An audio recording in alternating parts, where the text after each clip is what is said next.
안녕하세요. 열린 요양보호사교육원 장희영 강사입니다. 요양보호사 자격시험 대비하여 의학적, 간호학적 기초지식 파트 심화과정 문제풀이 30문제 준비했습니다.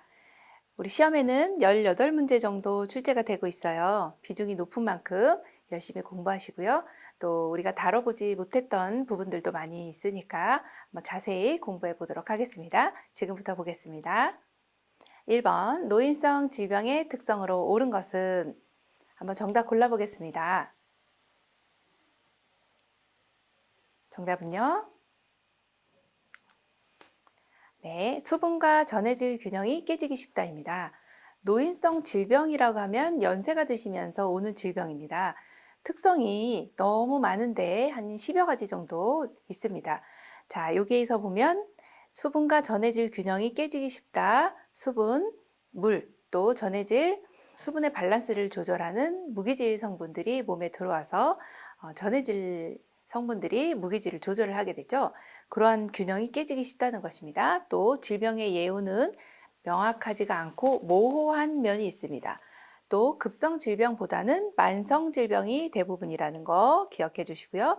질병의 증상은 뚜렷하게 나타나지 않습니다. 대부분 애매하게 나타납니다. 또 네 번째 보시면 한 가지 질병이 단독으로 발생하는 경우보다는 여러 가지 질병이 발생하는 그런 한 가지 질병에 걸리면 다른 질병이 오는 경우들이 많습니다. 그래서 정답 5번입니다. 2번 노인이 약물에 쉽게 중독되는 이유는 정답 골라보겠습니다. 뭘까요? 정답은요? 네, 2번입니다. 신장의 배설 능력 저하입니다. 약물이 우리 몸에 들어오면 일단 입에서 드시는 약물 보통 경구약이 많으신데요. 드신 경우 반드시 간에서 해독작용을 하게 되었습니다. 이 해독작용이 끝나면 신장에서 배출을 하게 되는데요. 이러한 배출 능력들이 떨어지다 보면 몸에 약물이 축적이 되겠죠. 몸에 약물이 축적이 되면 약물이 더 작용이 이제 과하게 나타나다 보면 결국에는 중독 증상까지 가겠네요. 그래서 약물 섭취한 데에 주의해 주셔야 되는데 특히 신장의 배설 능력이 저하되기 때문에 약물에 쉽게 중독된다. 그렇게 보시면 되겠습니다. 3번 위험 증상을 완화하는 데 도움이 되는 방법은 정답 골라보겠습니다. 네, 3번입니다. 부드러운 유동식을 제공한다입니다. 유동식을 이제 물처럼 주르륵 흐르는 걸 유동식이라고 하는데요. 부드러운 걸 드려야 됩니다. 그러면 위험을 알아야 되겠는데요. 위험은 위장의 점막에 염증이 생기는 것입니다. 점막은 어디 있나요? 가장 안쪽에 있습니다. 점막이 자극적인 음식이나 아니면 스트레스 등으로 위가 손상을 받은 것을 이제 위염이라고 하는데 일단 아픈 부위는 명치라고 보시면 되고 언제 아파요? 그러면 식후 3시간에서 4시간 정도 지난 후에 배고플 때 아프기 시작한 것이 위염입니다. 그리고 위염이 있을 때는 하루 정도 금식을 해서 위를 쉬게 해주는 것이 좋습니다. 그리고 나면 이제 부드러운 유동식을 제공하는 것이 위의 부담을 줄여주는 것이죠.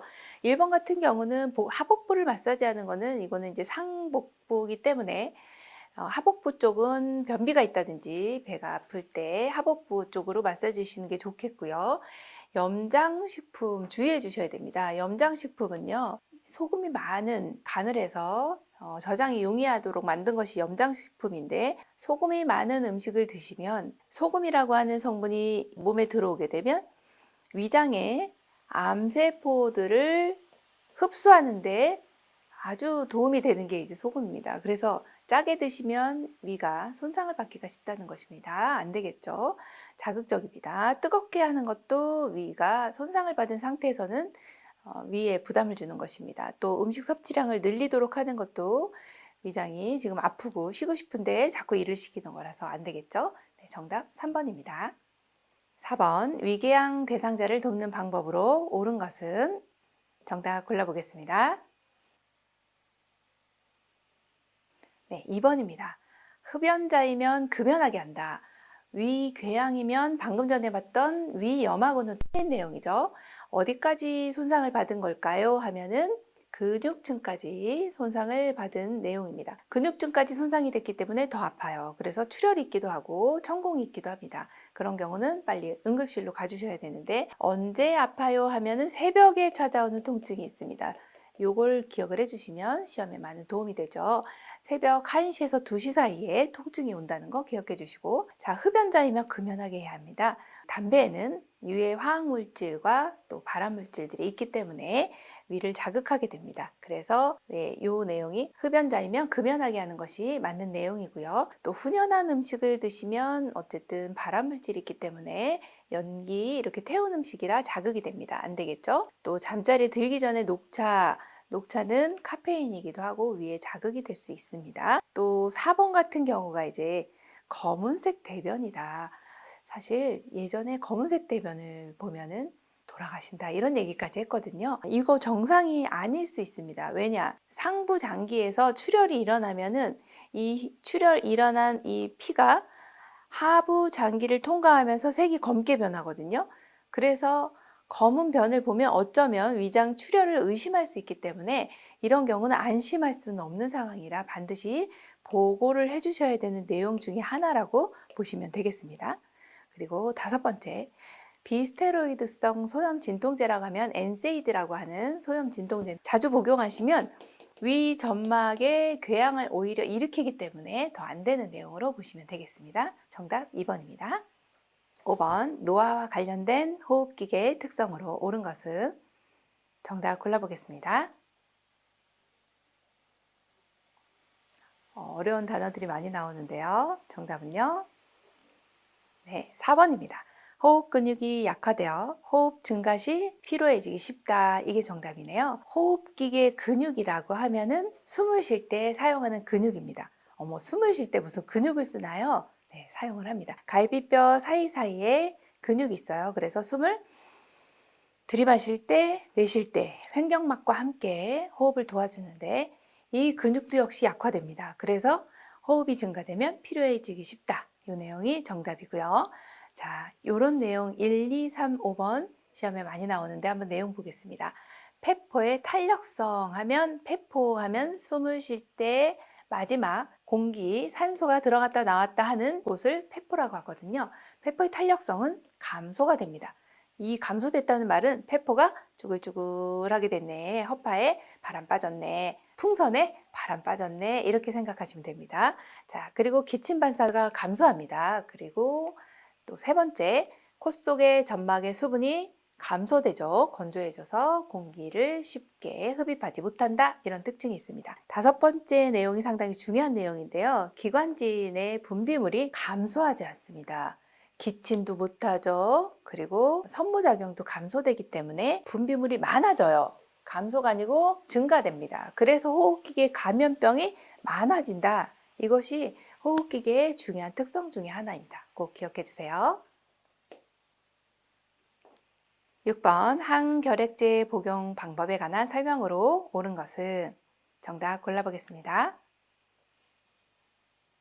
네, 4번입니다. 주기적으로 간 기능 검사와 객단 검사를 한다입니다. 주기적으로 왜 이 검사를 할까요? 항결핵제 같은 경우는 항생제라고 보시면 되는데 여러 가지 항생제를 드시기 때문에 간 기능이 떨어져 있을 수가 있습니다. 간 손상이 오면 올라가는 수치가 있어요. 그래서 피 검사로 간 기능 검사를 하고, 객단 검사는 객담을 캑 하고 뱉었을 때 이 객담 속에 결핵균이 있다. 그러면 이런 분들은 전염성이 있는 상태입니다. 그러면 이렇게 전염성이 있는데 사회활동 한다든지 공동생활을 한다든지 할 수 없기 때문에, 그래서 객단 검사를 반드시 주기적으로 해주시는 거 잊지 마시고요. 시험에 출제 많이 되죠. 네, 우리나라의 이 결핵은 OECD 국가 중에 부동의 1위이기 때문에 시험 출제 빈도가 높습니다. 그럼 항생제 2주에서 4주 정도만 복용하면 될 거 아니에요? 아닙니다. 복용 기간이 꽤 깁니다. 짧게는 2개월에서부터 길게는 1년까지도 이렇게 항생제를 복용을 합니다. 최소 4주 정도 복용하시면 전염성은 떨어지지만 완전히 완치를 하기 위해서는 충분한 이 처방된 기간 동안에 드시는 것만이 완치의 유일한 길이다. 이거 꼭 기억해 주시고요. 또 증상이 없으면 복용을 줄인다. 이거 굉장히 위험합니다. 이렇게 되면 내성이 생겨서 결국엔 치료가 힘들어지기 때문에 이 증상이 좋아졌다 해서 복용량을 줄이시는 게 가장 위험하다고 생각하시면 됩니다. 또 복용이 끝날 때까지 격리한다? 아닙니다. 격리하실 필요는 없으세요. 이렇게 4주 정도 복용하시면 전염성이 없어져요. 그러면 사회활동 하셔도 됩니다. 그래서 격리 끝까지 안 하셔도 된다? 네, 걱정 안 하셔도 되겠죠. 자, 마지막 항결핵제는 한 가지 약물 복용하는 것이 원칙이다. 아닙니다. 여러 개, 두세 가지 이상의 약물을 드시게 됩니다. 그래서 이것도 틀린 내용이네요. 정답 4번입니다. 7번 인플루엔자에 관한 설명으로 옳은 것은 정답 골라보겠습니다. 정답은요? 네, 2번입니다. 치료제로 항바이러스제를 사용한다. 자, 인플루엔자가 어떤 질병인지 아실 건데요. 독감입니다. 독감, 원인이 뭐예요? 독감 바이러스입니다. 아, 그럼 바이러스니까 앞에다 항자를 붙이면 요거에 대항하는 약물 이렇게 보시면 되거든요. 바이러스성 감염병이기 때문에 항바이러스제를 쓴다? 네, 맞습니다. 여기에 만약에 항생제 쓴다? 그러면 땡 하셔야 되겠죠? 자, 1번 보시면 혈액으로 감염될까요? 아닙니다. 호흡기계 감염병이죠. 증상이 발현된 이후엔 전파 위험이 없다? 아닙니다. 전파 위험성이 있고요. 4번 같은 경우에 감염자와 접촉한 사람은 증상이 없어도 치료 안 하셔도 됩니다. 증상이 나타나면 열나고 몸살나고 네, 이런 경우에 치료해 주셔야 되겠죠. 증상이 없으면 굳이 치료 안 하셔도 되고요. 5번째, 감염 후에 회복 중에 있는데 열나고 다시 기침을 합니다. 이거 정상 아니죠. 네, 이건 치료해 주셔야 되겠죠. 8번, 노화에 따른 심혈관계 변화로 옳은 것은 정답 골라보겠습니다. 네, 4번입니다. 정맥 약화로 하지부종이 생긴다. 심장과 혈관, 심장과 혈관, 혈액 이런 관계거든요. 그러면 심혈관계의 변화는 첫 번째부터 보시면 심장 근육은 두꺼워지는 경향이 있고요. 최대 심박동수, 자, 어려운 말이 나왔네요. 최대 심박동수는 심장이 수축을 했을 때 한번 수축하고 이완하고 이걸 1회 심박동수라고 합니다. 콩닥 이렇게. 자, 그러면 최대 심박동수는 연세가 드시면 감소가 되는 게 대부분이세요. 그리고 심장 근육의 탄력성은 떨어집니다. 5번째, 심장이 한 번에 내보내는 혈액량도 떨어지게 됩니다. 이것을 최대 심박출량이라고 하죠. 이런 단어들이, 용어들이 조금 어렵기 때문에 반복을 해주시면 되겠습니다. 자, 그럼 4번이 정답인데 정맥 약화로 하지부종이 생긴다. 네, 다리가 좀 연세 드시면서 많이 부어오르시는 경우들이 있는데요. 이 내용을 조금 설명드릴게요. 심장에서 수축을 해서 전신으로 피를 공급합니다. 이렇게 나가는 혈관을 동맥이라고 합니다. 자, 동맥 하면 동시에 콩닥콩닥 뛰어줍니다. 심장하고 전체 동시에 동맥이 콩 하고 뛰어주면 전신으로 쫙 나가요. 나갔다가 배달을 하고 일을 합니다. 영양분을 배달해주고 산소를 주고 다시 들어옵니다. 자, 들어오는 혈관을 뭐라 하느냐? 정맥 이렇게 이야기합니다. 자, 다시금 들어오는 혈관은 정맥인데 일단 전신에 피를 배달을 하고 나눠주고 나니 속도가 너무 느려진 거예요. 그래서 돌아올 때 아이고 힘이 들어 이렇게 하니까 주변에 있는 근육들이 내가 도와줄게 하면서 수축 해주는데 그것도 부족해서 정맥에는 판막이 있어요. 올라갔니? 내가 그러면 좀 받아줄게, 도와줄게, 저장해줄게 하면서 이렇게 정맥이 있어요. 그런데 연세 드시면서 이 정맥도 이완이 돼요. 그러다 보니 혈액이 축축축축 처지고 내려오게 됩니다. 이러다 보면 하지정맥류가 생기고 다리가 붓게 되는 것입니다. 그래서 하지부종이 생긴다. 이렇게 보시면 되겠네요. 9번, 고혈압 약이 몸에 나쁘다고 주장하며 복용하지 않겠다고 할 때 대처 방법은? 정답은요? 네, 5번입니다. 약을 먹지 않아서 발생하는 합병증이 더 위험하다라고 말씀해 주시면 됩니다. 사실은 이제 고혈압이라고 하는 것은 혈압이 이제 연세 드시면서 혈관의 탄력성이 떨어지면서 수축 이완 이렇게 여유롭게 하지 못하기 때문에 압력이 올라가는 것이 고혈압인데요. 고혈압이 위험한 것은 압력이 세지다 보니까 혈관벽이 손상을 받아서 혈전이 떨어져 나오기 시작합니다. 이런 혈전들을 우리 몸에서는 원래 녹이는 헤파린이라는 성분이 있어서요. 다 녹여주지만 너무 많이 떨어져 나오면 아이고야 못 녹이겠네 하면서 내버려 둡니다. 그럼 이것이 떠다니다가 이러한 큰 혈관은 괜찮은데요. 뇌로 가는 혈관은 너무나도 가느다랗습니다. 그래서 뇌로 가는 혈관의 일부 머리카락보다 가는 이런 혈관들이 이렇게 지나다니는데 여기로 얘가 지나가다가 꽝 하고 막혔어요. 그러면 뇌경색, 터졌어요. 뇌출혈. 이런 합병증이 너무나도 위험하기 때문에 그래서 혈압은 약을 드셔주셔야 됩니다.로 설명하시면 되고요. 자, 이렇다고 1번처럼 혈압약은 인체 해가 없어요. 해가 전혀 없다고 말할 수는 없습니다. 또 두통이 있을 때만 드세요. 이것도 증상이 없는 경우가 많기 때문에 이것도 틀린 말이고요. 약을 복용하면 운동하지 않아도 된다. 아닙니다. 운동을 하면 혈관의 탄력성이 증가되고 혈압을 낮추는 효과가 있기 때문에 운동을 하셔야 되고요. 또 조절되지 않으면 약을 안 먹어도 돼요. 이렇게 얘기하시면 안 됩니다. 조절이 되면 약을 끊으시잖아요. 그럼 또 올라가게 되죠. 네, 그래서 5번이 정답으로 보시면 되겠네요. 10번 다음과 같은 증상을 보이는 질병은 관절 연골의 마모와 관절 조직의 퇴화, 계단을 오르내릴 때 심한 무릎 통증. 정답은요? 네, 5번입니다. 퇴행성 관절염이네요. 관절하고 관련된 거죠. 자, 그러면 관절이 마모가 됐다 이 소리는 많이 사용을 해서 닳았다는 뜻입니다. 그리고 조직이 퇴화가 됐다, 태어날 때하고 틀리게 점점 기능을 못하게 되는 것을 퇴화라고 하죠. 자, 그리고 계단 오르내릴 때 심하게 무릎이 아프다고 합니다. 자, 이거는 많이 사용해서 닳아서 아픈 퇴행성 관절염이라고 보시면 되겠습니다. 11번 골다공증으로 고관절 골절의 위험이 높은 대상자에게 행동 수정이 필요한 경우는 정답은요? 네, 5번입니다. 체중 부하 운동을 제한한다. 자, 여기에는 골다공증이라고 하는 질병이 있으신데 고관절 골절이 높습니다. 그래서 이런 분들에게 행동 수정이 필요한 경우, 지금 잘못하는 경우를 찾아야 돼요. 자, 체중 부하 운동은 골다공증 대상자에게 꼭 필요한 운동이죠. 다 빠져나간 칼슘을 채워주는 운동이 체중 부하 운동입니다. 칼슘이 빠져나갔어요. 그래서 구멍이 숭숭 뚫렸는데 이걸 채워주고 싶어요. 그럼 걸으셔야 됩니다. 체중이 실리는 운동을 해야 칼슘이 쏙쏙 들어와서 이 골밀도를 높여주겠죠. 그래서 정답이 5번인 거죠. 이건 행동 수정 필요합니다. 골다공증이 있으신 분은 걷는 운동을 해주셔야 되겠고요. 자, 나머지는 잘하신 내용이네요. 네, 정답 5번입니다. 12번 복압성 요실금을 관리하는 방법은 정답 골라보겠습니다. 네, 1번입니다. 복부 비만을 예방한다. 복압성 요실금하고 복부 비만하고 무슨 관련이 있을까요? 일단 복압성 요실금은 뭘까요?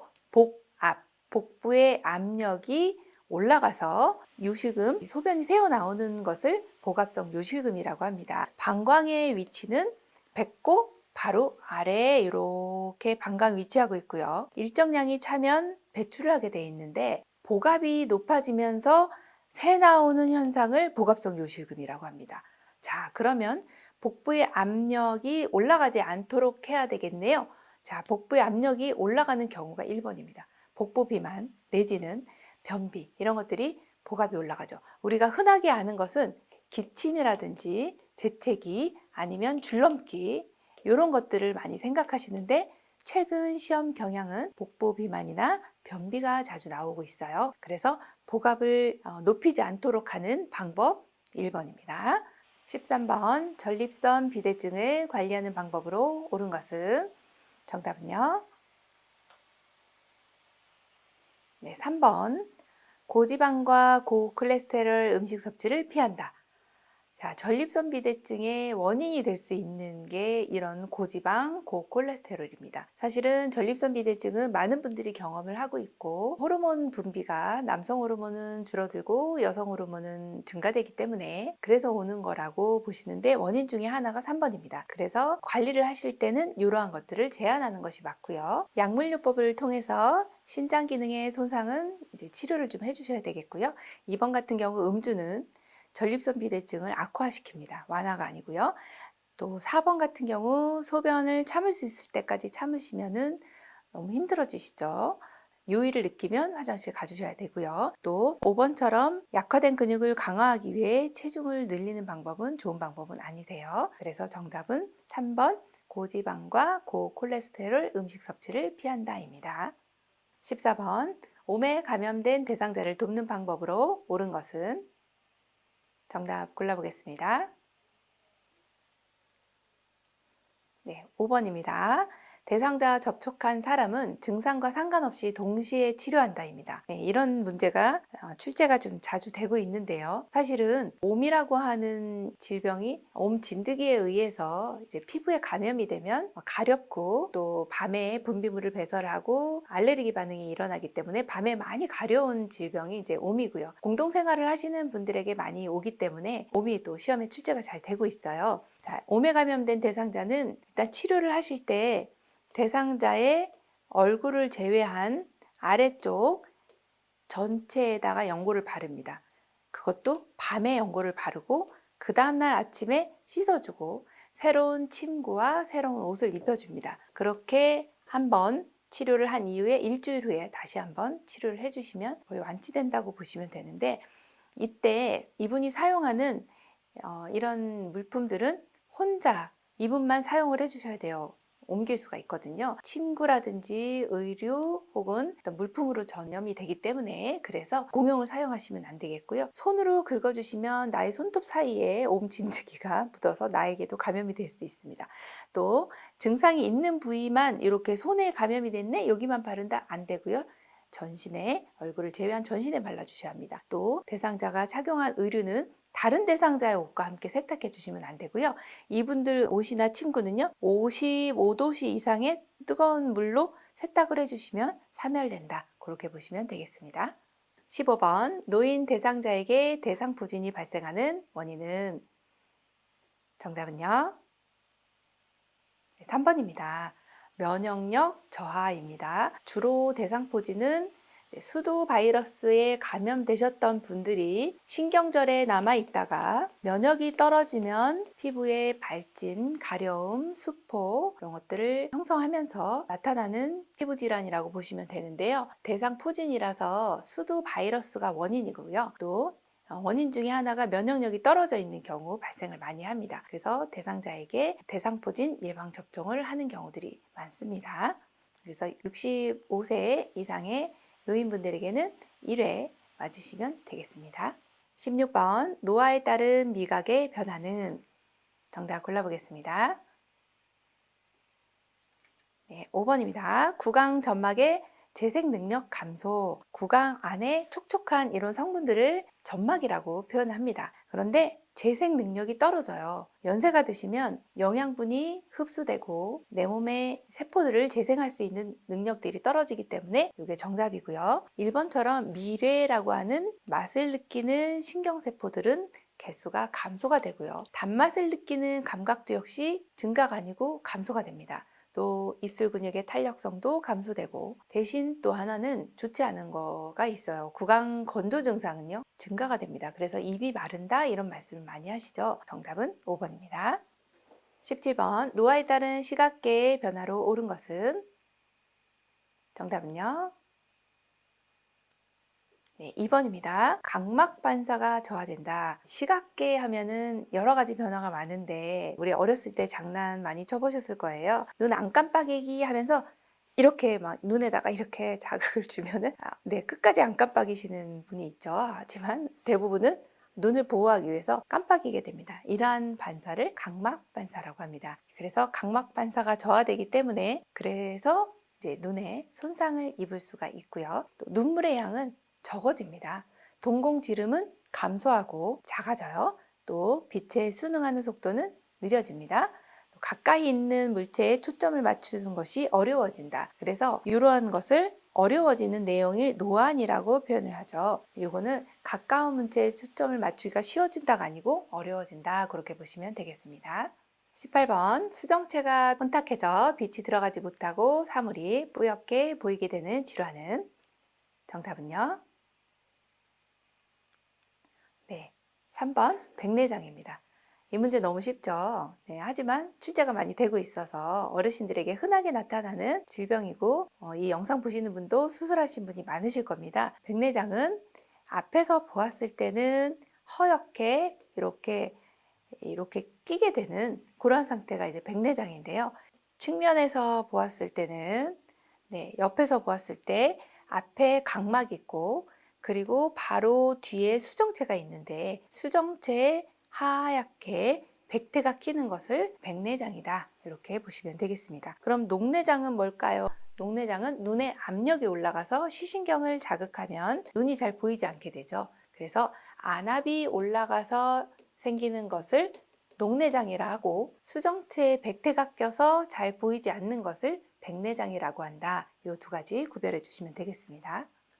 19번 왼쪽 눈에 녹내장이 있는 대상자가 일상생활에서 준수해야 할 사항은 정답 골라볼까요? 네, 5번입니다. 정기적으로 안과 검진을 받는다입니다. 한쪽 눈에 녹내장이 있어요. 그러면 검진을 주기적으로 받아서 양쪽 눈이 지금 안압이 상승되는지 이상이 있는지를 체크해 주셔야 되는 내용 기억해 주시면 되고요. 그리고 안과에 가시면 한쪽 눈만 봐주진 않습니다. 예, 양쪽 눈 다 검진해 주시면 되고 또 조명은 항상 밝게 해주시는 것이 맞습니다. 또 물구나무서기 운동을 하시면 안압이 올라가요. 이거는 금해 주셔야 되는 동작 중에 하나입니다. 눈을 자주 비벼도 눈에 손상이 오겠네요. 또 작업을 할 때 고개를 숙이면 안압이 올라가게 됩니다. 네, 심지어는 목욕탕에 탕 속에도 들어가지 말아라 라고 말씀을 하시는 그런 선생님도 계시거든요. 그래서 안압이 올라가지 않도록 해주셔야 되겠습니다. 20번 노화에 따른 내분비계의 특성으로 옳은 것은? 정답 골라보겠습니다. 네, 3번 에스트로겐 분비가 감소한다. 네, 에스트로겐은 여성 호르몬이죠. 여성 호르몬은 이제 내분비계의 변화 중에서 확실하게 나타나는 것 중에 하나가 여성 호르몬의 변화죠. 호르몬이 감소가 돼요. 여성 호르몬의 대표적인 것이 에스트로겐, 많이들 아실 건데, 근데 내분비계는 뭘까요? 하면은 이 몸의 분비계를 보시면 두 가지가 있어요. 내분비와 외분비로 나누는데 내분비는 안에서 분비되는 것입니다. 외분비는요, 밖으로. 그럼 밖으로 분비되는 것의 대표적인 것이 땀 이런 것들이 있거든요. 자, 내분비는 안에서 분비된다. 뇌하수체라고 하는 뇌의 가운데 간내라고 하는 데에 바로 밑에 뇌하수체라고 하는 이 내분비계 최고 수장이 있습니다. 이 뇌하수체라고 하는 이 기관에서 몸 전체에 어떤 이제 호르몬을 분비하는 기관의 명령 체계를 가지고 있어요. 그래서 목 안에 이 안쪽에 보면 갑상선이라고 하는 데가 있고 또 췌장이라고 하는 곳이 있고 아래쪽으로 내려가다 보면은 여성의 생식기 난소가 있고 남성에게는 정소가 있고 이러한 기관들의 전체적인 몸을 호르몬 분비를 통해서 몸을 항상 같은 상태로 유지하는 분비 계통을 내분비계라고 합니다. 항상 같은 상태를 유지하죠. 일정 체온이나 일정 혈압이라든지 또 뼈의 골밀도 여러 가지들을 조절하는 것을 이제 내분비계에서 하고 있어요. 이렇게 요만큼 콩알만하게 생긴 요 내분비계에서 우리 몸 전체를 조절한다는 것입니다. 그런데 다행히도 뇌하수체는 커지면 이상이 생기는 거거든요. 크게 변화가 없다라고 보시면 되고 인슐린 분비량은 췌장에서 인슐린 분비를 하고 있는데요. 줄어듭니다. 그래서 당뇨가 많습니다. 그 다음 네 번째, 그러다 보니 포도당 대사 능력은 좋아지는 것이 아니라 감소가 되고요. 또 마지막 갑상선 호르몬, 여기 목에서 우리 몸의 대사를 담당하는 갑상선, 이 호르몬 분비량은 약간 감소하는 경향이 있다. 이렇게 보시면 되겠습니다. 21번 당뇨병의 대표적인 증상으로 옳은 것은? 정답 골라보겠습니다. 5번 수분 섭취량 증가. 이것을 다음이다 이렇게 표현을 합니다. 음료수를 많이 드신다. 왜 음료수를 많이 드시게 될까요? 당뇨병이라고 하면은 췌장 기능이 떨어지면서 우리 몸에 당을 흡수해서 사용을 하는 인슐린이라고 하는 요 호르몬 분비량이 줄어드는 병을 당뇨병이라고 합니다. 이 인슐린 분비가 줄어들다 보면 혈중 내에 당을 세포 내로 이동을 시키질 못하죠. 그러다 보면 당이 올라가게 됩니다. 당이 올라가면 200 정도 넘어가는 경우를 이제 당뇨라고 표현을 하는데요. 당뇨라고 진단을 하게 됩니다. 혈중에 당이 너무 많이 둥둥 떠다니네. 이거 어떻게 해야 돼? 이거 그럼 할 수 없이 얘네들은 내보내야 되겠네. 어디로? 소변으로요. 그래서 소변량이 많아집니다. 당뇨, 소변량이 많아지다 보니까 갈증이 나는 거예요. 그래서 수분을 많이 드시게 돼요. 그 다음에 이 세포들은 너무나도 배가 고픈 거예요. 그래서 음식 좀 먹어달라고 시위를 합니다. 많이 먹어줍니다. 그래서 다식. 이렇게 세 가지가 3대 증상으로 보시면 돼요. 자, 요 이외에도 1번에 보시면 갈증은 어떻게 돼요? 올라간다고 말씀드렸고요. 식사량도 많아지고 소변량 배출이 많아지고 자, 그 다음 체중은 감소가 되는 경향이 있습니다. 이렇게 당뇨병에는 어떤 건 증가되고 어떤 건 감소되기 때문에 내용을 잘 알고 계셔야 되겠습니다. 수분 섭취량은 증가한다. 이렇게 보시면 되겠네요. 우울증이 있는 대상자를 돕는 방법은 정답은요. 5번입니다. 햇볕을 받으며 규칙적으로 운동하게 한다. 네, 햇볕을 받으면 비타민 D도 합성이 되고 우울증도 예방되고 운동을 하게 되면 뇌 건강에 좋은 이런 호르몬들 나오게 되죠. 자, 그래서 햇볕을 받으며 운동하시는 내용은 우울증 대상자에게 상당히 도움이 되는 내용이고요. 요 1번처럼 무조건 자제시키고 억제시키면 더 우울해집니다. 괜찮아질 것이다. 이런 피상적인 위로는 상투적인 위로라고 보시면 돼요. 전혀 도움이 되지 않습니다.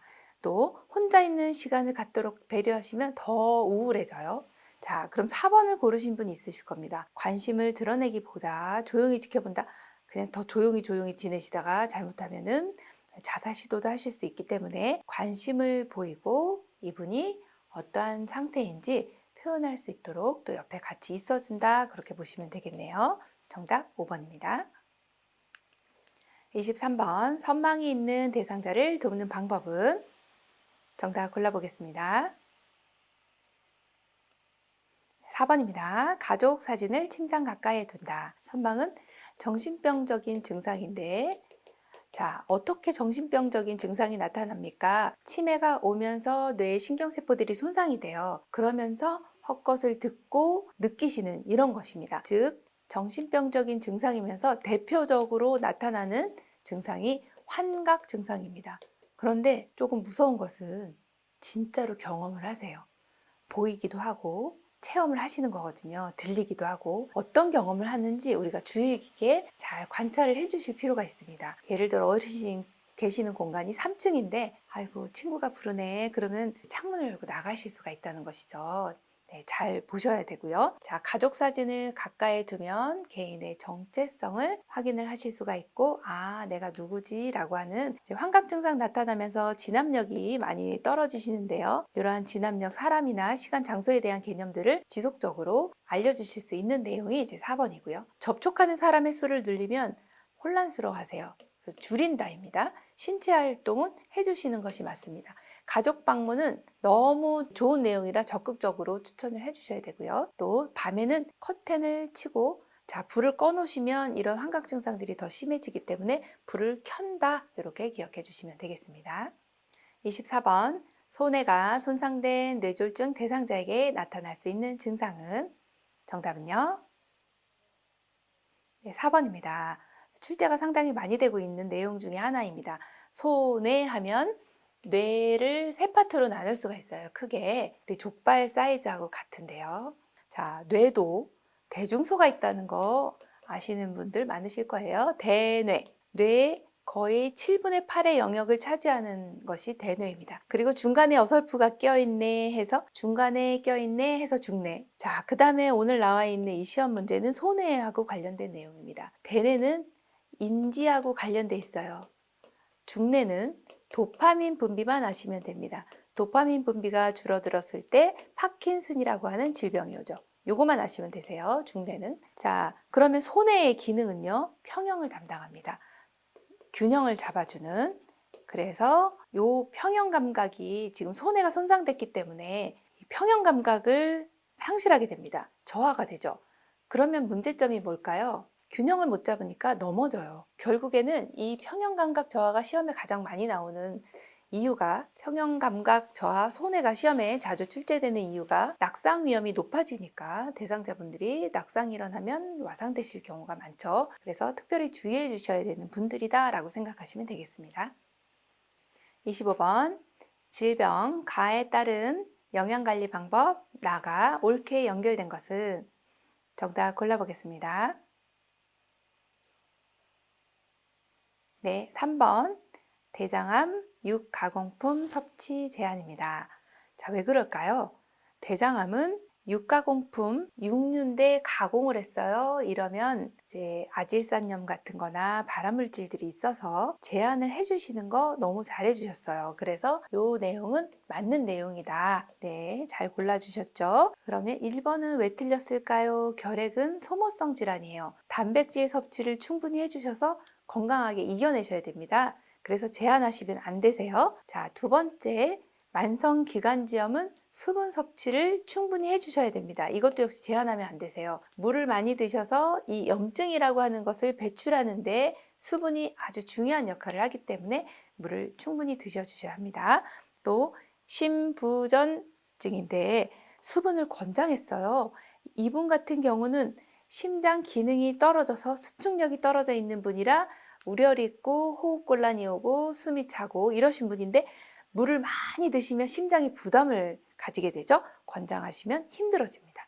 자, 마지막 신부전증 신장입니다. 염분 섭취를 권장하시게 되면 염분이 우리 몸의 전해질의 일종인데요. 물을 끌어들이는 성질이 있어요. 그러다 보면 신장에 부담을 가지게 됩니다. 권장해 주시면 안 되겠네요. 26번 노인이 운동을 꺼리게 되는 신체적 변화는 정답 골라볼까요? 네, 5번입니다. 운동을 할 때 신체적인 기능들이 떨어지다 보니까 어떤 위험한 상황에 처했을 때 대처하는 능력들이 떨어지세요. 그래서 운동을 꺼리게 되고요. 폐활량은 증가되는 것이 아니라 이분들은 이제 감소가 되죠. 증가되면 오히려 운동하는 데 도움이 되시겠죠. 골밀도도 감소되시죠. 심장 근육의 수축력도 감소되고 근육의 피로도는 이제 증가되기 때문에 정답 5번입니다. 27번 노인에게 영양 문제가 발생하는 요인으로 옳은 것은 정답 골라보겠습니다. 네, 5번입니다. 갈증에 대한 반응 저하. 갈증에 대한 반응은 내가 목이 마르네 라고 하는 감각인데요. 연세가 드시면 목이 마르네 하는 감각들이 떨어지세요. 그래서 수분 섭취가 저하되면 만성 탈수가 오는 것이죠. 노인분들은 안 그래도 수분 섭취가 적은 데다가 감각도 떨어지시기 때문에 물을 많이 안 드세요. 그래서 만성 탈수가 오시면 건조해지시고 그러다 보면 영양 문제가 올 수 있습니다. 칼슘의 흡수력도 역시 감소가 됩니다. 소화 분비량도 감소되고 삼키는 능력도 역시 감소되고 구강 건조증은 증가되는 경향이 있습니다. 28번 철분제 복용을 돕는 방법으로 옳은 것은 정답 골라보겠습니다. 네, 2번입니다. 오렌지 주스하고 함께 드시면 오렌지 주스가 맛있죠. 네, 맛있는 것뿐만 아니라 오렌지 주스에는 비타민 C가 들어있어서 철분 흡수를 도와줍니다. 그러면 꼭 오렌지 주스만 드셔야 되나요? 아니요. 사과 주스랑 드셔도 되고 포도 주스랑 드셔도 됩니다. 비타민 C와 함께 드시면 흡수율이 높아지기 때문에 2번이 정답이네요. 29번 금연 후 나타나는 변화로 옳은 것은 정답 골라보겠습니다. 네, 4번입니다. 심장병 발생 위험이 감소한다. 금연하면 좋은 내용을 골라주시면 됩니다. 심장병 발생 위험, 금연을 하게 되시면 이제 담배를 끊으시는 거잖아요. 신체 기능, 폐활량도 좋아지시고 폐 기능도 좋아지시고 심장병 발생 위험도 감소하세요. 그러니까 긍정적인 내용으로 보시면 됩니다. 성기능도 이제 증가되시고 기대 수명도 증가되고 폐 기능도 증가되고 혈중 산소량이 정상보다 증가되는 아주 긍정적인 내용인데 여기도 역시 심장병 발생 위험도 감소되기 때문에 금연을 해주셔야 되겠습니다. 마지막 30번이네요. 노인에게 10년마다 추가해야 하는 예방접종은 정답 골라보겠습니다. 예방접종은 시험에 많이 나오죠. 자, 4번 디프테리아입니다. 디프테리아하고 하나가 더 있어요. 파상풍입니다. 요 두 가지는 시험 출제 빈도가 굉장히 높아요. 꼭 기억해 주시고요. 그리고 수두 같은 경우는 우리 노인에게 권장하는 예방접종은 아닙니다. 폐렴 구균은 50에서 64세까지는 1에서 2회세요. 그런데 65세 이상인 경우는 한 번만 맞으시면 됩니다. 그리고 3번 인플루엔자는 매년 맞습니다. 왜 매년 맞아야 돼요? 변이하니까. 네, 그래서 매년 맞으셔야 되고, 궁금해 하시는 분들이 있어요. 3가 백신과 4가 백신, 어떤 게 더 좋아요? 가지수가 많은 게 더 좋습니다. 네, 네 가지를 예방을 한다. 예, 인플루엔자 종류가 있는데, 기본 유행하는 거 두 개에다가, WHO에서 정해준 거 하나, 그 다음에 그해 유행할 만한 거 하나 더 해서 네 가지 맞으시면 더 많은 인플루엔자를 예방할 수가 있습니다. 자, 그럼 5번 대상포진은요. 65세 이상이면 1회 평생 한 번만 접종하시면 됩니다. 네, 여기까지 보겠습니다. 요양보호사 자격시험 대비하여 의학적 간호학적 기초지식 파트 심화과정 30문제 풀어봤습니다. 30문제 풀이하시면서 조금 어려우신 부분도 있었을 거고 쉬운 부분도 있었을 겁니다. 시험에 많은 도움 되시라고 준비했고요. 다음에는 더 심화된 과정으로 찾아뵙고 더 좋은 문제로 찾아뵙겠습니다. 열린 요양보호사교육원 장희연 강사였습니다. 감사합니다. 안녕하세요. 요양TV 구독자 여러분. 이번 시간에는 가3이 일상생활 지원을 같이 한번 문제를 풀어보도록 하겠습니다.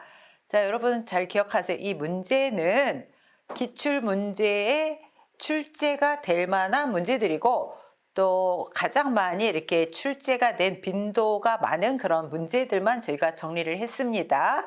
굉장히 좋은 문제들이에요. 자, 그러면 시작을 해볼까요? 자, 1번 문제. 대상자의 쾌적하고 안전한 주거 환경을 유지하기 위한 방법은? 자, 이게 이제 쾌적한 주거 환경을 위한 일상생활에 대해서 물어보는 거죠. 자, 1번 전기 코드는 바닥에 고정시킨다. 전기 코드는 어떻게 해야 돼요? 바닥에 고정시키면 발에 걸려서 넘어질 수 있습니다. 그래서 전기 코드는 벽 쪽에 붙여서 고정시킨다 해야 되죠. 바닥이 아니라 벽에 고정시킨다 이렇게 해야 되고요. 야간에는 현관밖과 계단의 조명을 꺼둔다. 그러면 현관밖하고 계단에서 넘어질 수가 있죠. 그래서 꺼둔다가 아니라 켜둔다 해야 맞습니다. 또 전체 난방보다는 국소 난방을 이용하여 실내 온도를 조절한다. 자, 국소 난방이 아니라 전체 난방을 해야 되죠. 그래서 국소 난방보다는 전체 난방을 해야 되고 또한 화장실이나 기타 휴식 공간의 냉난방도 고려를 해야 됩니다. 자, 하루에 3번 두세 시간 간격으로 창문을 열어 환기한다. 네, 이게 맞죠? 또한 하루에 10분에서 30분간 창문을 열어 환기한다. 그러면 맞습니다. 네, 그 다음에 실내 온도는 여름철 16에서 18도, 겨울에는 25도에서 27도. 와우, 이렇게 하게 되면 전기가 엄청 들어가겠네요. 전기나 뭐 기름이나 굉장히 많이 들어가겠네요. 자, 여러분 기억하세요. 여름철에 적당한 실내 온도와 겨울철의 실내 온도를 22도를 기준으로 해서 여름에는 이거보다 높아야 되겠죠. 더우니까. 그래서 22도에서 25도. 자, 여름에는 22도에서 25도. 여름입니다. 자, 그리고 겨울에는 자, 22도를 기준으로 해서 18도 내려와야죠. 겨울이니까. 자, 그래서 여름에는 22도에서 25도, 겨울에는 18도에서 22도 사이가 적절한 온도이다라고 기억하시면 됩니다. 그래서 정답은 네, 4번이네요. 정답은 4번. 자, 2번 문제. 냉장고에 넣어 탈취제로 활용할 수 있는 것은? 자, 1번에 식초가 나왔는데요. 식초는 채소 박스나 선반 이런 그 더러움이 있을 때 주방용 세제나 소다나 식초를 따뜻한 물에 담궈서 닦아내는 용도로 쓰고 있죠. 자, 그래서 식초는 아니네요. 자, 맥주는 어디다 쓸까요? 맥주나 소독용 알코올을 헝겊에 묻혀 닦아주면 더러움뿐만이 아니라 악취도 제거할 수 있습니다. 자, 그래서 맥주도 아니네요. 이게 탈취제가 아니네요. 자, 쌀뜨물은 어디다 썼냐면 플라스틱 용기에서 악취가 날 때 쌀뜨물을 넣어서 이렇게 제거를 해줬죠. 그래서 얘도 아니네요. 자, 커피 티백. 네, 교재에 보면 커피 티백, 숯, 탄 빵 조각, 또 녹차 티백 이런 것들이 탈취제 역할을 한다라고 되어 있습니다. 자, 냉장고에 탈취제 역할을 하는 것은 숯, 또 탄, 빵 조각, 그다음에 커피나 녹차, 티백 이런 것들이 탈취제 역할을 한다 그랬어요. 자, 소독용 알코올은 소독용 알코올이나 맥주 이런 것들은 악취를 없애주는데 어떤 역할을 한다. 그래서 여기서 정답은 4번 커피 티백이죠. 3번 문제. 다음과 같은 표시 기호가 있는 의복의 다림질 방법은? 여러분 이 표시가 뭔가요? 여기 의복이 있으면 천을 이렇게 올리고 80에서 120도로 다림질을 한다라는 뜻이죠. 네, 바로 찾으셔야 됩니다. 그래서 정답은 원단 위에 천을 덮고 80에서 120도로 다림질한다. 5번이 답이네요. 4번 문제. 제가 대상자와 외출할 때 동행하는 방법으로 옳은 것은? 네, 외출 동행에 대해서 물어보는 거네요. 일상 업무 지원에서. 자, 1번. 함께 걸을 때 보폭을 넓게 하여 이동한다. 보폭을 넓게 하면은 넘어질 수가 있습니다. 낙상의 문제가 있죠. 그래서 보폭은 좁게 이동한다. 네, 그래서 어르신들이 좀 보폭을 좁게 걷는 이런 모습을 보실 수가 있죠. 네, 그래서 보폭은 좁게 이동한다. 계단 끝까지 빠르게 이동한다. 네, 이거 젊은 사람들이나 이렇게 할 수 있죠. 그래서 계단은 보폭을 작게 계단을 오를 때는 몇 걸음에 한 번씩 혹은 걸음마다 두 다리를 한 곳에 모아서 쉬게 하는 게 좋습니다. 네, 그래서 몇 걸음에 한 번씩 쉬도록 해야 되기 때문에 끝까지 빠르게 이동한다. 여기 틀리죠. 3번. 외출이 만족스러웠는지 가족에게 확인하는 건 맞는데 가족이 아닙니다. 대상자에게 확인을 해야 되죠. 그다음에 4번. 차량 이용 시 요양보호사가 먼저 탑승한다. 이거 잘못됐죠? 어르신이 먼저 탑승하셔야 되죠. 5번. 대상자의 건강 상태를 고려하여 외출 계획을 조정한다. 네, 5번이 맞겠네요. 자, 5번 문제. 고혈압 대상자에게 제공할 수 있는 저염 조리 음식은? 네, 고혈압 환자는 저염 식사를 하셔야 되죠. 자, 그래서 저염 식사를 위한 조리 팁을 보면 채소 조리 시 무침 겉절이보다는 생으로 드시는 게 좋고 식초, 레몬즙, 오렌지즙 등 신맛 소스를 이용하는 게 좋고요. 생선 요리를 할 때는 소금을 뿌리지 않고 팬을 센 불에 달군 다음에 생선을 굽는 게 좋고 또 소금 대신 카레가루, 또 나트륨을 줄인 향미, 채소라든가 양념 이런 거를 첨가해서 굽는 게 좋겠죠. 그다음에 또 저염 식사를 위해서는 식탁에 소금, 간장, 젓갈, 장아찌 등을 놓지 않도록 하고요.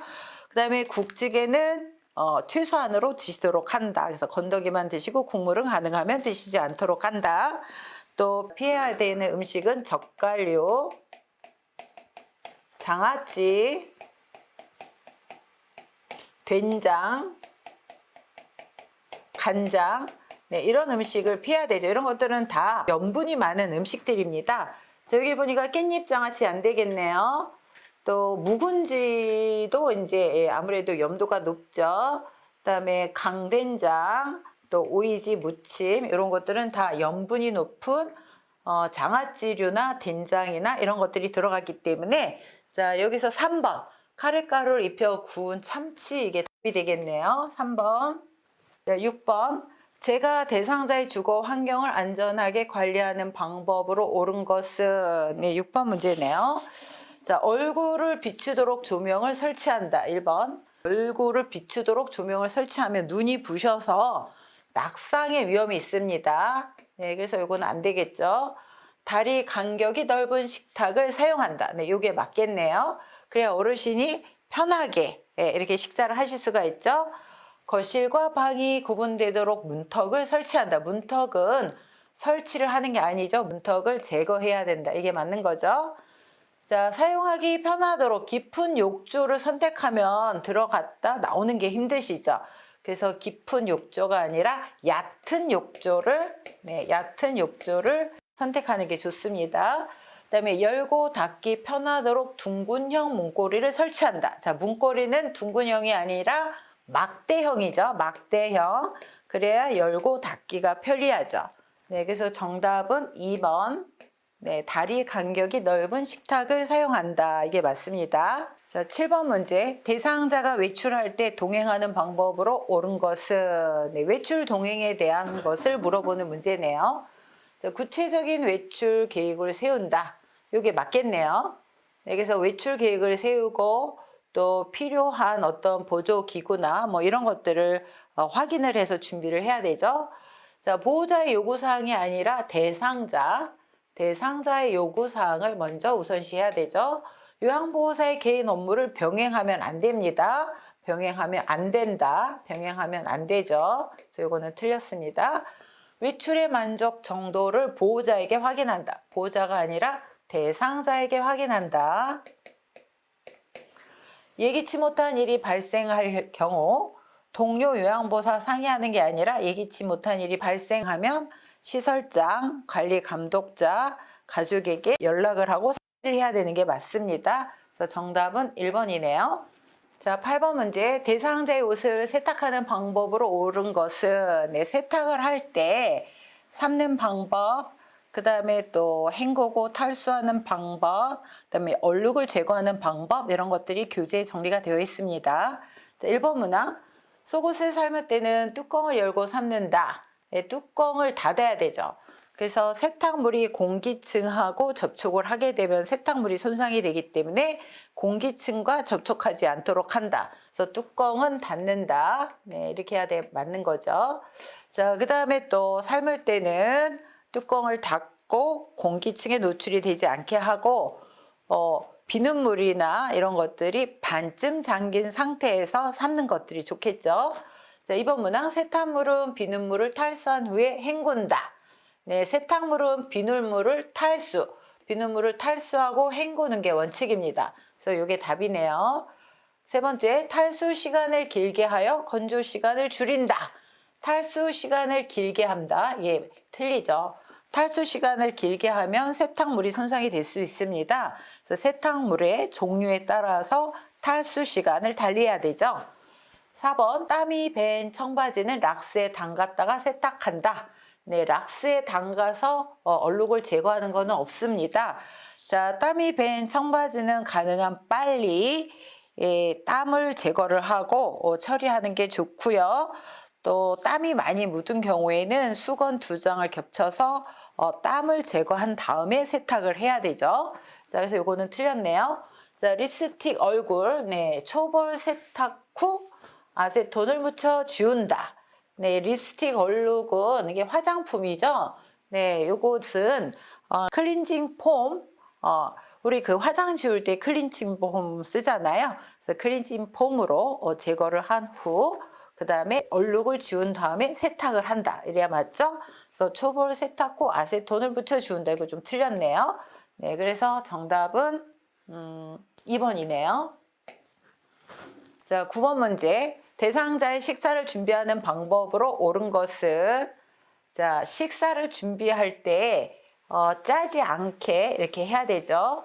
자, 그 다음에 또 자연 이런 그 재료들을 이용해서 식사 준비를 하는 게 좋습니다. 음식이 뜨거울 때 간을 맞추면 안 되죠. 뜨거울 때 간을 맞추면 음식이 짜집니다. 염도가 높아지죠. 멸치와 표고버섯으로 국물을 만든다.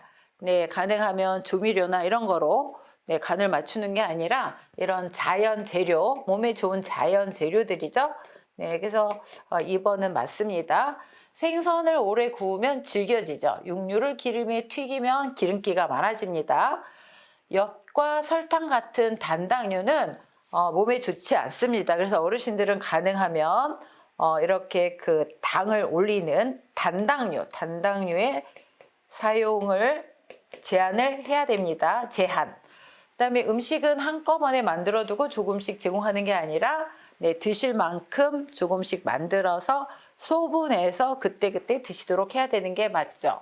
네, 그래서 정답은 2번입니다. 자, 10번 문제 보도록 하겠습니다. 벌써 10번 문제까지 왔네요.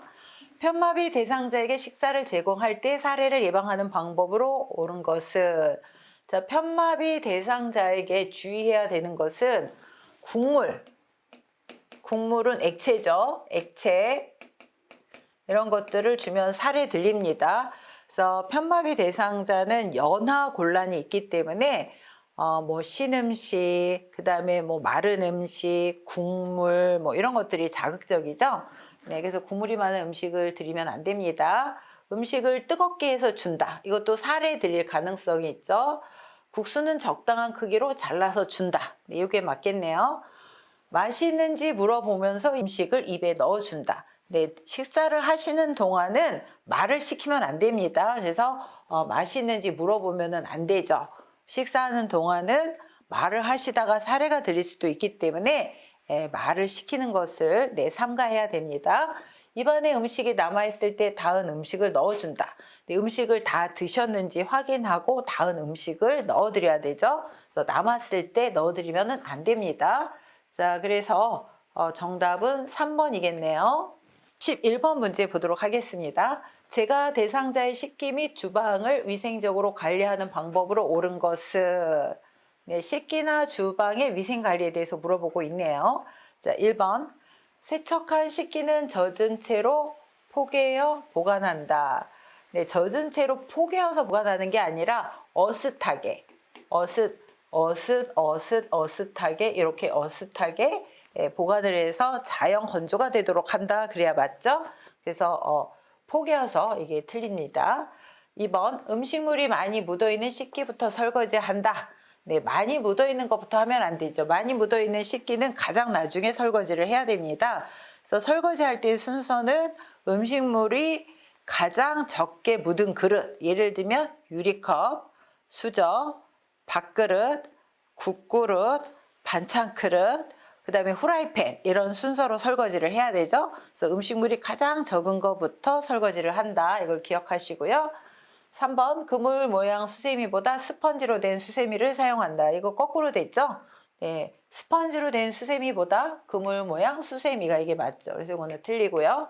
유리그릇은 뜨거운 상태에서 찬물에 담그면 깨질 수 있기 때문에 주의해야 됩니다.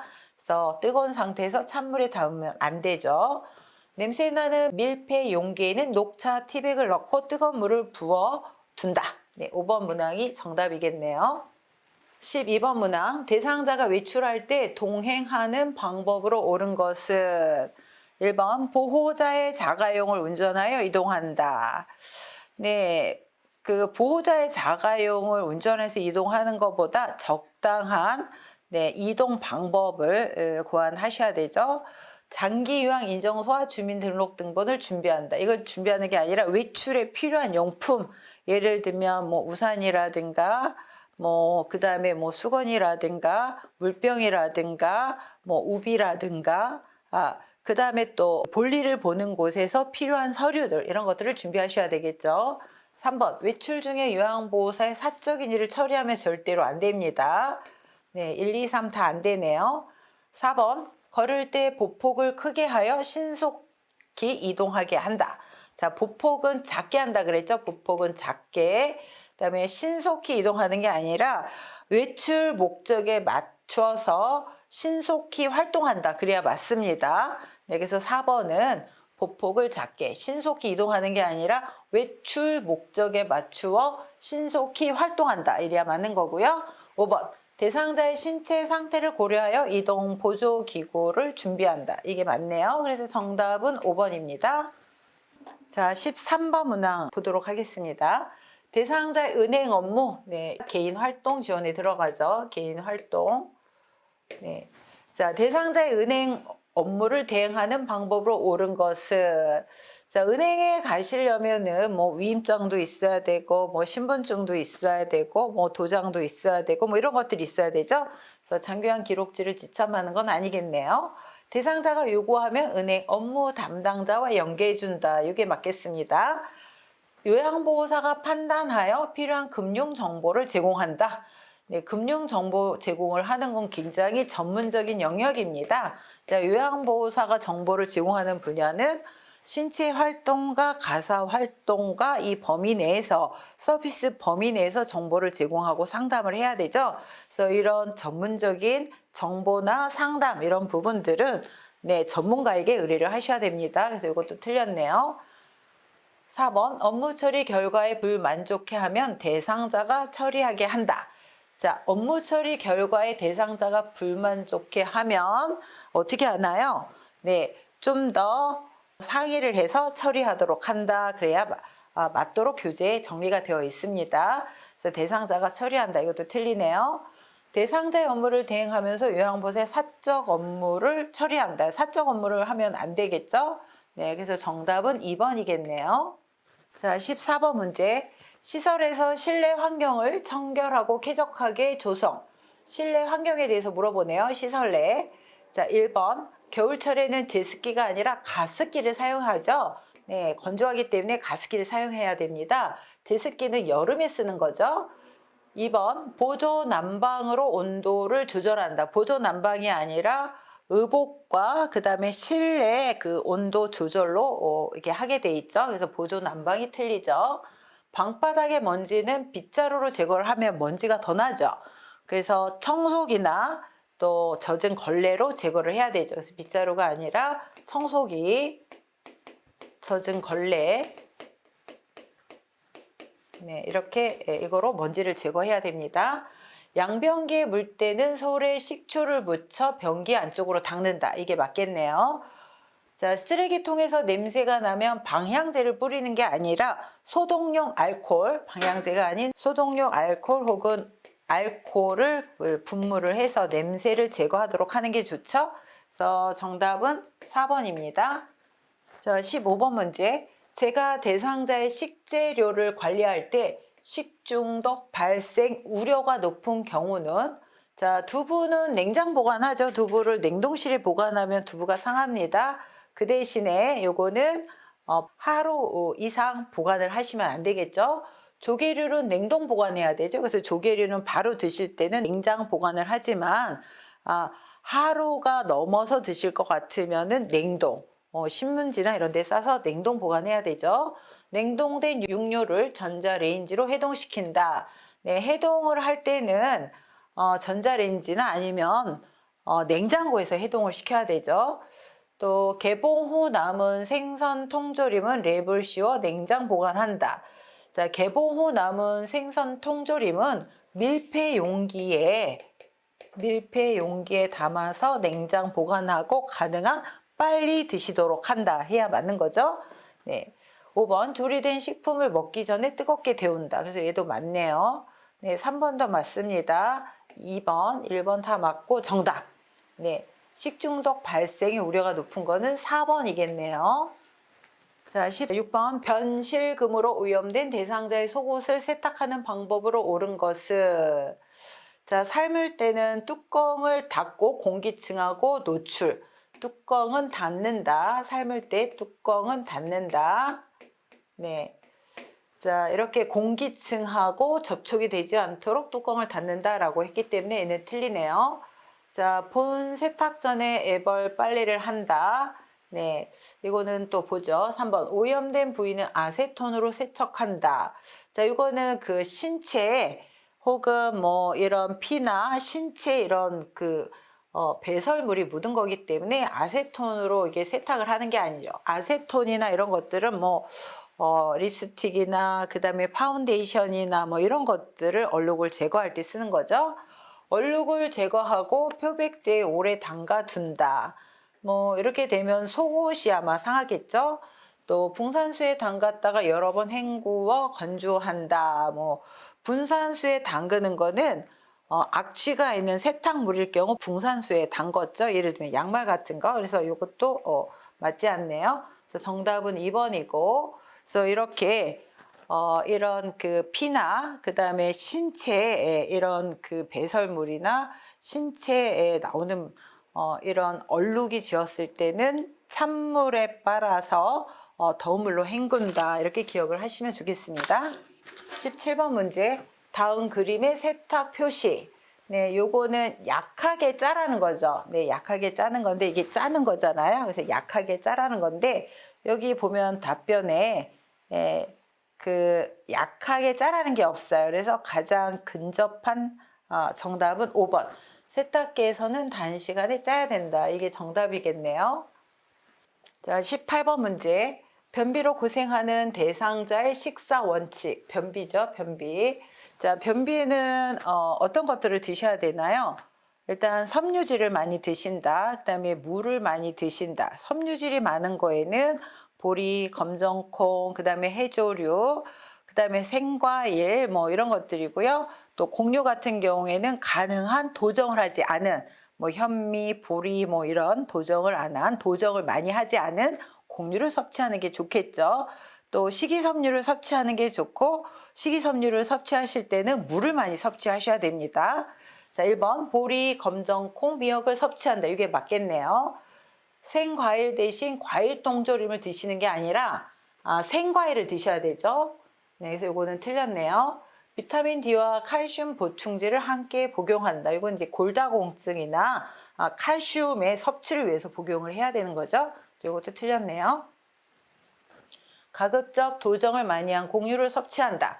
도정을 많이 한 게 틀렸네요. 도정을 많이 하지 않은 곡류를 섭취해야 되죠. 또 5번째, 식이섬유의 흡수를 위해 수분 섭취를 제한하는 게 아니라 수분 섭취를 충분히 해야 되죠. 네, 그래서 정답은 1번입니다. 자, 19번 문제. 대상자의 친구류 A와 또 선택 시 고려할 사항으로 옳은 것은 자, 이불. 자, 이불은 어떤 것이 좋냐면요. 두껍고 무거운 것은 피해야 됩니다. 그래서 따뜻하고 가볍고 또 부드럽고 보습성이 있는 제품이 좋은 거죠. 그래서 두껍고 무거운 것은 틀리겠네요. 자, 이불 커버는 거칠고 모직물로 된 것을 하면 되게 불편하겠죠. 그래서 감촉이 좋은 면 제품으로 선택을 하는 게 좋겠고요. 자, 3번째 베개는 열에 강하고 촉감이 좋은 것. 네, 요게 맞네요. 자, 시트는 풀을 먹이고 재봉선이 있는 것은 욕창의 위험이 있죠. 그래서 이거를 피해야 됩니다. 그래서 이게 틀리고요. 자, 매트리스는 푹신하고 습기를 흡수하는 것이 아니라 자, 매트리스는 단단하고 탄력성이 있고 지지력이 뛰어나며 습기를 배출할 수 있는 거, 흡수하는 거 틀리네요. 네, 그래서 정답은 3번. 네, 요게 시험에 자주 나옵니다. 그래서 이불은 따뜻하고 가볍고 부드럽고 보드럽고 이불 커버는 부드러운 면 제품, 베개는 열에 강하고 촉감이 좋은 것, 네, 시트는 풀을 먹이고 재봉선이 있는 것은 피한다. 매트리스는 단단하고 탄력성과 지지력이 뛰어난 것이 좋다. 이것을 기억하시기 바랍니다. 또 비슷한 문제가 나왔네요. 20번 문제. 제가 대상자의 외출에 동행하는 방법으로 옳은 것은 자, 큰 보폭이 아니라 작은 보폭이라고 그랬죠. 그래서 빠르게 걷는 게 아니라 천천히 작은 보폭으로 천천히 걷게 한다. 외출에 필요한 물품은 센터에서 챙기게 한다. 이거 요양보호사님이 챙기셔야 되죠. 센터가 아니라. 자, 3번 계단을 오를 때는 몇 걸음에 한 번씩 쉬게 한다. 네, 몇 걸음에 한 번씩 쉬게 한다. 이게 맞죠? 택시로 이동할 때는 뒷좌석에 앉는 게 좋죠. 조수석에 앉는 것보다 뒷좌석에 안전하게 앉으시는 게 좋습니다. 그리고 요양보호사는 바로 옆에서 케어를 하셔야 되겠죠. 5번 외출 장소와 시간을 요양보호사가 정해서 알려준다. 외출 장소와 시간은 대상자가 정하셔야 되죠. 네, 그래서 정답은 3번. 자, 21번 문제. 노인에게 권장되는 영양 관리 방법으로 옳은 것은 자, 수분 섭취를 제한해야 되는 질병이 있죠. 네, 뭐 경변이라든가 신부전, 그다음에 신부전증, 부신기능 저하증,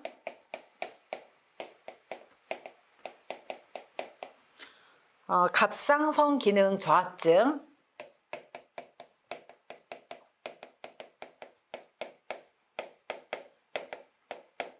네, 그래서 이런 분들을 제외하고는 수분 섭취를 제한하지 않습니다. 간헐적으로 단식하는 거는 이거는 큰일 나죠. 어르신들은 제때 규칙적으로 식사를 하셔야 되고요. 그래서 이거는 맞지 않습니다. 단순당이 많은 음식은 피해야 되죠. 피해야 되는 식품이죠. 피해야 되는 식품. 또 일일 에너지 필요량 이상의 칼로리를 섭취한다. 네, 필요한 이상이 틀리죠. 필요한 양만 섭취하도록 하셔야 됩니다. 본인의 신체 활동이나 본인의 또 신체 상황에 맞게 필요한 칼로리를 섭취해야 되죠. 고기, 생선, 달걀, 콩, 단백질이네요. 이 중에 하나 이상을 매일 끼니마다 섭취해야 된다. 이게 맞네요. 그래서 정답은 5번입니다.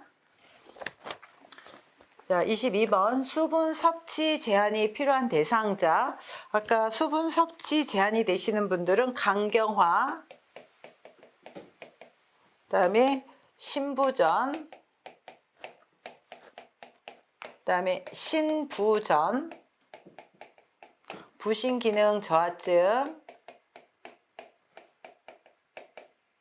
갑상선 기능 저하증. 뭐 기능 저하가 들어가신 분들이 대부분 이 수분 섭취 제한에 들어가네요. 네, 이런 분들이 이제 제한이 필요하시고요. 폐렴, 당뇨병, 방광염, 기관지염 이런 분들은 수분 섭취를 충분히 하셔야 되죠. 네, 그래서 수분 섭취 제한이 필요한 대상자는 정답이 4번이네요. 자, 23번 문제 보도록 하겠습니다. 다음 그림의 세탁 표시에 따른 세탁 방법을 옳게 설명한 것은 네, 약하게 짜라는 거죠. 약하게. 자, 정답이 어디 있을까요? 네, 손으로 약하게 짠다. 네, 이런 것들을 여러 개 읽어볼 필요도 없습니다. 그래서 지문에서 바로 찾으셔야 되겠습니다. 네, 정답은 2번이네요. 24번 문제. 다음 그림의 세탁 표시에 따른 세탁 방법을 옳게 설명한 것은 네, 저희가 이제 옷을 의류를 새로 구입을 하면 거기에 이런 세탁 표시가 되어 있는데 네, 요거는 옷걸이에 걸어서 여기 옷걸이 표시되어 있죠. 옷걸이에 걸어서 그늘 여기 이렇게 빗금이 쳐져 있잖아요. 그늘에 말린다라는 뜻이죠. 다림질 여기 다림질 표시 없죠. 옷걸이를 빼는 게 아니라 옷걸이를 건다 그랬죠. 옷걸이를 건다 그랬어요. 옷걸이에 걸어서 그늘에 말린다. 이게 맞네요. 옷걸이에 걸어 드라이 클리닝을 한다. 여기 드라이 클리닝 표시가 없습니다. 그래서 정답은 4번이네요. 자, 25번 문제 보도록 하겠습니다. 당뇨병 대상자 함께 외출하는 방법. 당뇨병 대상자. 자, 당뇨 환자는 고혈당, 그 다음에 저혈당 이런 문제가 있는데 저혈당이 훨씬 더 문제가 많이 일어날 수 있습니다. 그래서 저혈당이 이제 생기게 되면 셔크로 빠져서 의식 불명이 되고 또 뭐 식물 인간이나 또 이렇게 될 수가 있죠. 그래서 상당히 장애가 많이 남습니다. 그래서 저혈당에 대한 관리를 잘 해야 되겠죠. 자, 그래서 당뇨약과 사탕을 챙겨 나간다. 이게 맞겠네요. 그래서 제때 당뇨약도 드시고 저혈당이 됐을 때 사탕이라든가 당을 보충할 수 있는 뭐 이런 것들을 챙겨 다니셔야 되겠죠. 주치의에게 외출 목적을 알린다. 주치의에게는 정기적으로 당뇨 진단을 받으시고 정기적으로 약을 이렇게 처방 받으셔야 되겠죠. 대상자의 주민등록 등본을 준비한다. 네, 요거는 굳이 필요가 없겠네요. 복용하는 약은 외출을 마친 후에 복용하게 된다. 자, 복용하는 약은 항상 규칙적으로 제 시간에 복용을 해야 되기 때문에 이것도 틀리죠. 자, 미미한 대상자의 상태 변화는 기관장에게 보고하지 않는다. 네, 특히 당뇨 환자의 신체와 관련한 미미한 이런 변경 사항도 반드시 보고하도록 하셔야 됩니다. 그래서 정답은 1번입니다. 26번. 대상자의 일상 업무를 대응하는 방법으로 옳은 것은 자, 1번 문항 보호자에게 필요한 서비스가 있는지 확인한다. 보호자가 아니라 누구라 그랬죠? 대상자. 우리는 보호자 서비스를 하지 않습니다. 동일한 업무를 재요청할 때는 어떻게 해야 됩니까? 충분히 상의한 후 진행한다. 충분히 상의해서 진행한다. 그래서 스스로 하게 한다. 이게 맞지 않죠? 네, 업무를 대행하기 전에 준비할 자료나 경비를 점검한다. 이게 맞겠네요. 업무 대행에 불만족해 하면 다른 요양보호사를 연계해 주는 게 아니라 충분히 상의한 후 진행한다라고 말씀드렸고요. 또 서류 발급 업무를 대행하기 전에 요양보호사 인감증명서가 필요한 게 아니라 서류 발급 업무에 필요한 서류들 뭐 위임장이라든가 뭐 어르신의 신분증이라든가 위임자의 신분증이라든가 뭐 이런 필요한 서류들을 준비를 하셔야 되겠죠? 네, 그래서 정답은 3번이겠습니다. 27번 문제를 보도록 하겠습니다. 이제 세 문제 남았네요, 여러분. 네. 대상자의 은행 업무를 대행할 때 요양보호사의 올바른 태도는, 자, 은행 업무를 보는데 요양보호사가 임의적으로 처리를 한다든가, 또 가서 대기 순번이 길어서 시간이 지났는데도 연락이 없거나 돌아오지 않는다든가, 뭐 이런 문제가 생기면 굉장히 그 어르신이 불안하시겠죠. 자, 그래서 대상자가 협의되지 않은 업무는 임의로 처리한다. 큰일 나죠. 은행 업무를 처리하면서 업무 대행 전 가족의 요구사항이 아니라 대상자의 요구사항이죠. 대상자에게 충분한 정보를 제공하고 사전 협의한다. 이게 맞겠네요. 필요시 요양보호사의 사적인 업무를 병행하면 절대로 안 됩니다. 네, 개인적인 업무를 병행하시면 절대로 안 되시죠. 또 불만족으로 인한 서비스 재요청 시 추가 비용을 받는다. 자, 불만족할 경우에는 충분히 상의해서 다시 진행을 해야 된다라고 말씀을 드렸죠. 네, 그래서 정답은 3번. 대상자에게 충분한 정보를 제공하고 사전 협의한다. 이게 맞겠네요. 자, 28번 문제 보도록 하겠습니다. 대상자의 위생적이고 쾌적한 침상생활을 위한 한 친구의 선택 방법으로 옳은 것은, 시트는 튼튼하고 옅은 색의 면이 좋다. 이게 맞네요. 네, 그리고 뭐 풀을 먹이거나 재봉선이 있는 것은 욕창을 유발할 수 있기 때문에 피한다라고 말씀을 드렸네요. 습기와 열을 흡수하는 재질의 이불이 적합하다. 네, 이불은 따뜻하고 부드럽고 보습성이 있고 이런 게 좋다 그랬죠? 그래서 요거는 틀리네요. 자, 메밀 껍질이나 식물 종자로 만든 것은 요건 베개네요. 베개. 베개 높이는 머리가 척추와 높은 것이 아니라 수평이 되는 것이 좋습니다.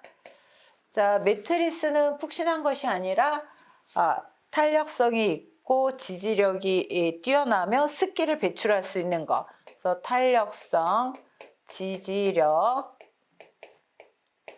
그다음에 단단한 이런 것들이 그 좋은 매트리스죠. 네, 그래서 정답은 1번이네요. 자, 29번 문제 보도록 하겠습니다. 다음 중 올바른 세탁 방법은, 자, 수선이 필요한 경우에는 수선 후 세탁이 원칙입니다. 수선 후 세탁.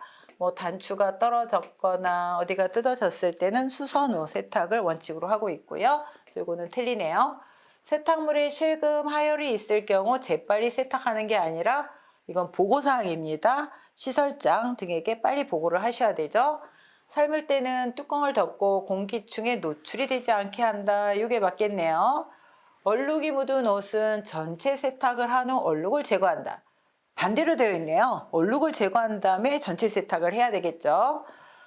그 다음에 혈흔이 묻은 옷은 뜨거운 물에 세탁을 하면 응고가 돼서 얼룩이 지워지지 않습니다. 그래서 차가운 물에 헹군 다음에 뜨거운 물에 세탁을 해야 되는 게 맞죠. 그래서 이것도 틀립니다.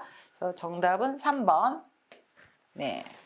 자, 30번 문제, 그 가삼이 일상생활 지원의 마지막 문제입니다. 제가 대상자 의복을 관리하는 방법으로 옳은 것은, 자, 흰색 면직물은 세탁 후 그늘이 아니라 햇볕에 말리죠. 그래야 잘 마르죠. 면직물은 햇볕에 말린다.